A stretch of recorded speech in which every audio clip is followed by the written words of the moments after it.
أعوذ بالله من الشيطان الرجيم وبه نستعين وعليه نتوكل والصلاة والسلام على أشرف الأنبياء والمرسلين. Amma ba'd, mga minamahal kong mga magulang at mga kapatid sa pananampalataya, Assalamualaikum warahmatullahi wabarakatuh. Ngayong araw po ang pag-usapan natin at inshallah ito po ay series na lecture ang tafsir ng Suratu Al-Fatiha at pagkatapos ay papaliwanag natin ang mga maiksing mga sura sa Quran.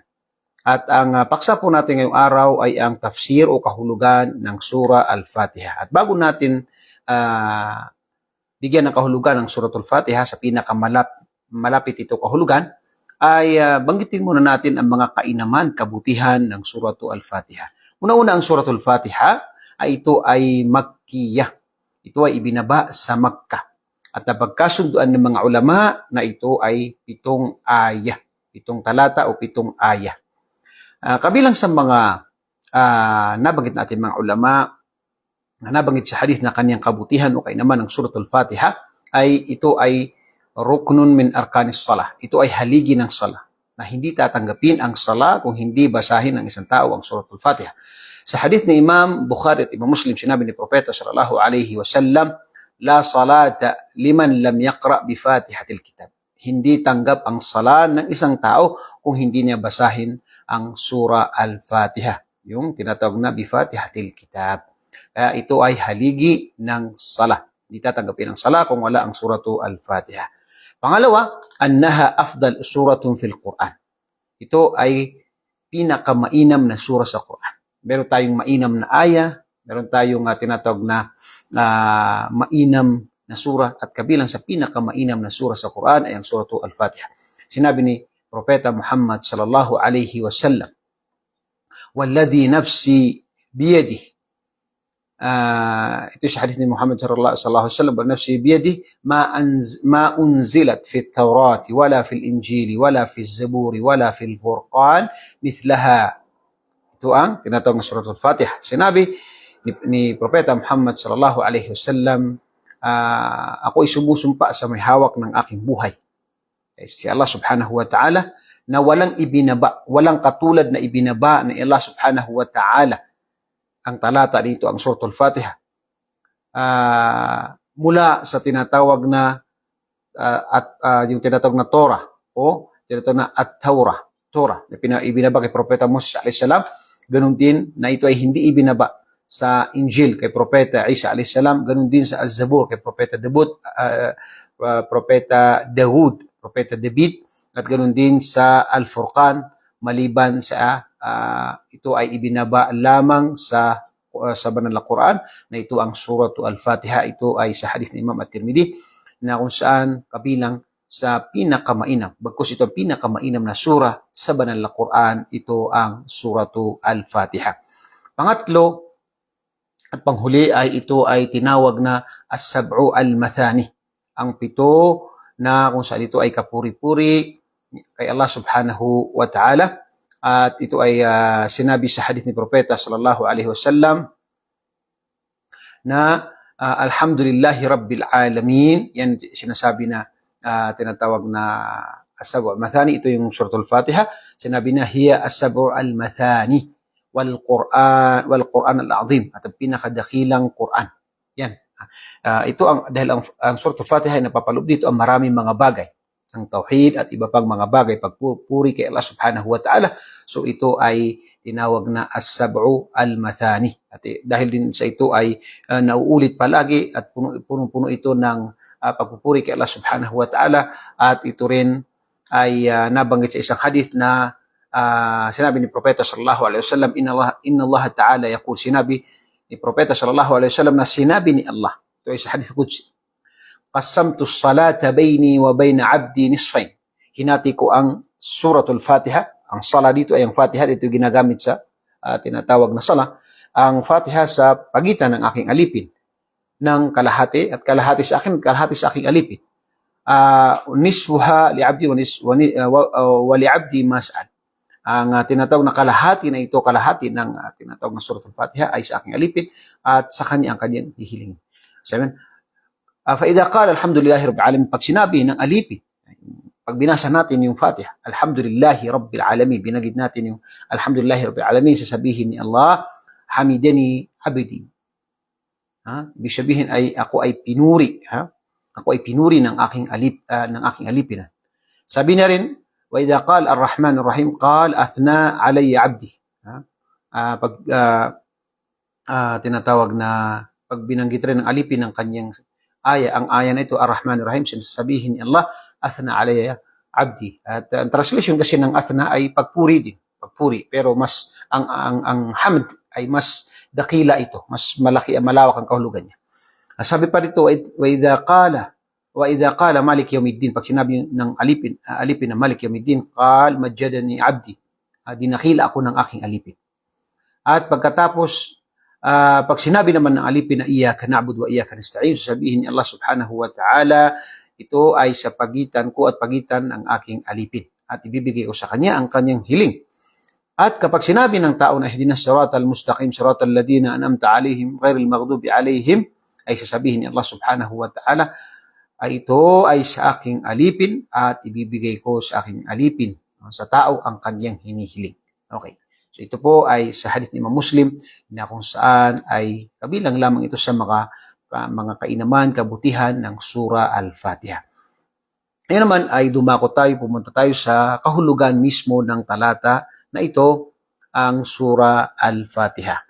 Ang Surah Al-Fatiha, sinabi natin na ito ay Makkiyah at ito ay ibinaba sa Makkah at ito ay pitong aya. Bismillahirrahmanirrahim. Sa ngalan ni Allah ang maawain at mahabagin. Allah, ang pangalan ni Allah subhanahu wa ta'ala, siyempre sa kanyang pangalan ay tayo ay nagsisimula sa kanyang pangalan. At yan ang Bismillah ay binabanggit natin sa lahat ng mga gawain natin ng mga mabubuti. Tayo ay nagsasabi ng Bismillah bilang pagpupuri kay Allah subhanahu wa ta'ala.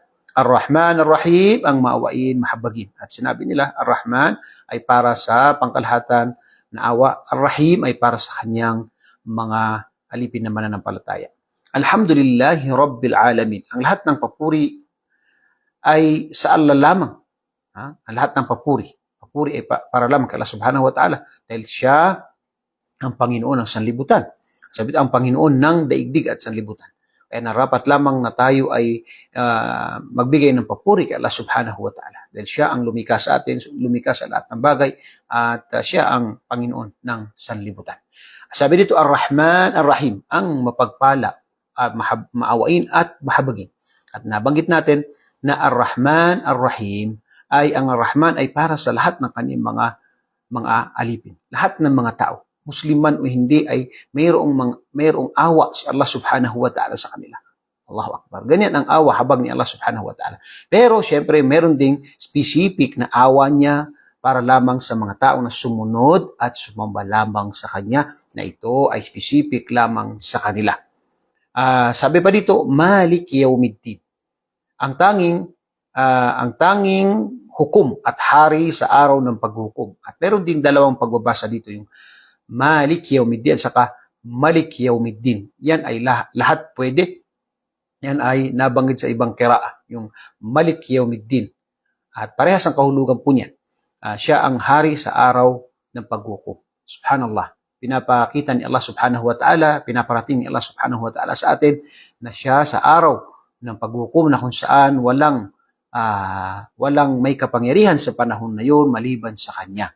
Siya ang hari sa panahon na yun, sa panahon na kung saan lilitisin ng mga tao, sa panahon na kung saan ay pagkatapos nito ay makakapasok sa paraiso ang mga sumunod sa Kanya at sa mga sumuway sa Kanya ay paparusahan niya sa impyerno. Panahon na kailangan ng tao ang awa habag ni Allah subhanahu wa ta'ala at syempre dito mapapakinabangan ng alipin ang kanyang mga gawain kung siya ba ay sumunod at sumamba lamang kay Allah subhanahu wa ta'ala. Pagkatapos ay sinabi, Iyyaka na'budu wa iyyaka nasta'in. Iyyaka na'budu, ikaw lamang ang aming sasambahin. Ikaw lamang, ibig sabihin ay La ilaha illallah. Yan ang kahulugan ng La ilaha illallah. La ilaha illallah. Iyyaka na'budu wa iyyaka nasta'in. La ilaha illallah, walang ibang Diyos na dapat sambahin maliban kay Allah. Iyyaka na'budu wa iyyaka nasta'in. Ikaw lamang ang aming sasambahin ni Allah. Okay? So yan ang kahulugan ng Iyyaka na'budu. ikaw lamang ang aming sasambahin. Yan ang tauhid. Yan ang dala ng lahat ng propeta. Pagkatapos sinabi niya yung, wa iyyaka nasta'in. At sa'yo lang kami hihingi ng tulong. At ito yung la hawla wa la quwwata illa billah. Ibig sabihin ay walang may kakayahan, may kapangyarihan maliban sa kakayahan at kapangyarihan ni Allah subhanahu wa ta'ala. Sa anumang bagay. Kahit yung mga pagsamba, yung mga anumang bagay na ginagawa natin, lahat yan ay awa habag sa atin ni Allah, gabay sa atin ni Allah subhanahu wa ta'ala. Wala po tayong kakayahan. Kahit yung tayo ay magdasal, hanap buhay, maging mabuting tao, lahat ng gawain natin, ay ito ay awa habag sa atin ni Allah subhanahu wa ta'ala, at ganun din na ito ay gabay, tulong sa atin ni Allah subhanahu wa ta'ala. Ay wala po tayong kakayahan. Wala po tayong kakayahan maliban sa gabay at tulong ni Allah subhanahu wa ta'ala. Kaya yung iyyaka nasta'in ay siya lang kami hihingi ng tulong. Kapag binabasa natin ito, binabasa ng isang tao sa kanyang sala ng ilang beses. Bawat rak'ah ay binabasa yung suratul Fatiha. Kaya narapat po na sinasabi natin, kay iyyaka na'budu ya Allah, ikaw lamang aming sasambahin. Sa iyo lang kami hingi ng tulong. Kaya narapat po na hindi lamang po natin sinasabi yan, nandiyan sa puso natin yan, sinasabuhay natin ang tauhid, at dapat ay magtitiwala lamang tayo kay Allah subhanahu wa ta'ala. Ihdinas siratal mustaqim.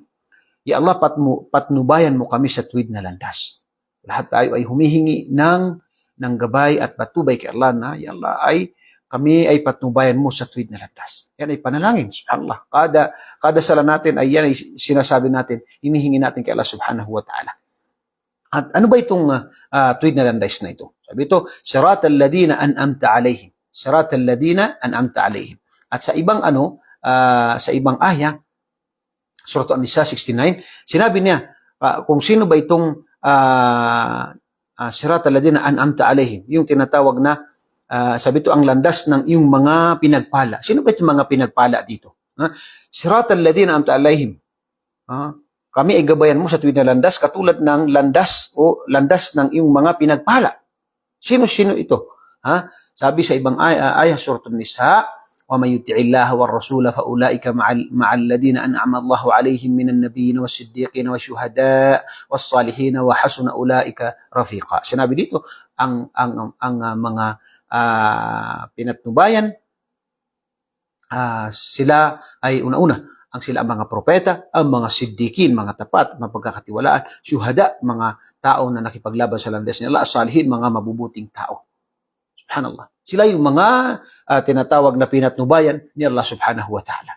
Ayan, hinihingin natin kay Allah subhanahu wa ta'ala na tayo kanyang patnubayan, at pagkatapos ay bilang tayo sa mga pinagpala. Pinatnubayan sila at pinagpala sila, at dahil dito ay Ya Allah, ibilang mo kami sa kanila. Sino ang mapagpala na ito? Yung binanggit natin ng mga propeta at mga mabubuting mga tao.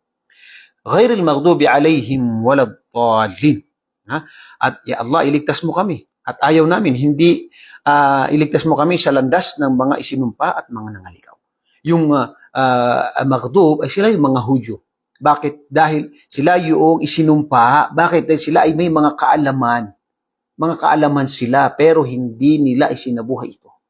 Sila kaya nga isinumpa sila dahil meron silang kaalaman, pero sinuway nila ito at sila yung nagmalaki, hindi nila tinanggap ang aral na mula kay Allah subhanahu wa ta'ala. Kaya ang mga Hudyo ay ito ay kanilang katangian. Kasi ang kanilang katangian sa Quran ay maghdubi alaihim, ang isinumpa. Sila isinumpa. At pagkatapos waladhdallin, at mga nangaligaw. Ya Allah, ligtas mo kami diyan. Ayaw namin yan. Yung mga nangaligaw. Ang mga nangaligaw naman ay ang mga Kristiyano. Bakit? Dahil sila, karamihan sa kanila ay tinatawag na sinasamba nila ang Diyos na walang tinatawag na sapat na kaalaman. Kaya makikita mo sa Biblia nila ay ito ay punong-puno ng mga kontradiksyon. Pagsamba nila ay punong-puno ng kontradiksyon. Alhamdulillah, dahil marami pong naliliwanagan sa kanila. Marami mga pari, mga pastor na tinatanggap nila ang relihiyong Islam at naging mga ngaral sila ng relihiyong Islam. Dahil sila po ay nagsaliksik ng tama, totoo. Sila ay naging makatotohanan. Naghanap sila ng katotohanan. So dahil dito ay ginabayan sila ni Allah subhanahu wa ta'ala. So ito pong surah na ito ay pitong aya. At ito po ay Makkiya, at ito po ay katulad na banggit natin na ito, ang kanyang kainaman ay ito po ay una-una ay haligi ng sala. Pangalawa, ito ang pinakamainam sura. Pangatlo, ito ang binanggit na Asabu al-Mathani. Ito ay napakainam po na malaman ng tao ang kanyang kahulugan dahil ito po ay araw-araw natin binabasa. Sa kada sala natin, kada rak'a natin ay binabasa natin. Kaya narapat po na sa tuwing tayo ay nagbabasa ng Quran o nagbabasa ng sala, sa ating sala, Allahu Akbar, ay binabasa natin yung surah Al-Fatiha, ay mainam po na alam natin ang kahulugan ng bawat binabasa natin. Mararamdaman natin sa bawat pagbabasa natin, Bismillahirrahmanirrahim, Alhamdulillahirabbil alamin, Arrahmanirrahim. Maalala natin yung mga kahulugan nito at maramdaman natin kung gaano kaganda ang pagsasagawa ng sala, pagbabasa ng Quran, na alam natin ang kahulugan nito. Kaya inshallah abangan niyo po ang mga sunod na mga topic natin at inshallah ay sisikapin natin na maipaliwanag natin ang mga maiksing sura sa banal na Quran. Bi'idhnillah, ako muli ay nagpapasalamat sa inyo lahat at bumabati ng Assalamualaikum warahmatullahi wabarakatuh.